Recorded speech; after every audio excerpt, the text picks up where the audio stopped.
व्हेनेझुएलामध्ये भीषण भूकंप, अनेक इमारती कोसळल्या, मोठ्या जीवितहानीची भीती. व्हेनेझुएलामध्ये गुरुवारी भीषण भूकंपाचे धक्के बसल्याने मोठी खळबळ उडाली आहे.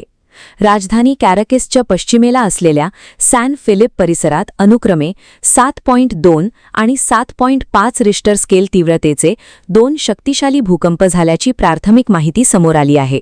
भूकंपाच्या धक्क्यांमुळे अनेक शहरांमधील इमारती कोसळल्याचे वृत्त असून बचाव आणि मदत कार्य युद्धपातळीवर सुरू करण्यात आले आहे. अनेक भागांमध्ये वीज व दूरसंचार सेवा विस्कळीत झाल्याने नुकसानीचा अचूक अंदाज अद्याप मिळालेला नाही. प्राथमिक अंदाजानुसार मृतांचा आकडा मोठा असण्याची शक्यता व्यक्त केली जात असून हजारो लोक प्रभावित झाल्याची भीती व्यक्त केली जात आहे. स्थानिक प्रशासन, आपत्कालीन यंत्रणा आणि बचाव पथके ढिगाऱ्याखाली अडकलेल्या नागरिकांचा शोध घेत आहेत.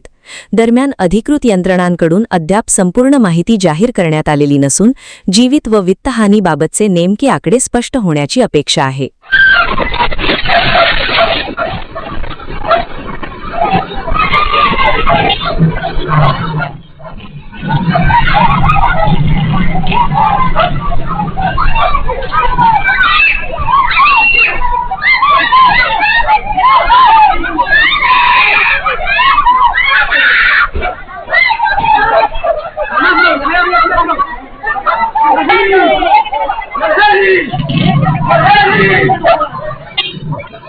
सबस्क्राइब करा आणि परिसरातील ताज्या घडामोडी सर्वात आधी बघण्यासाठी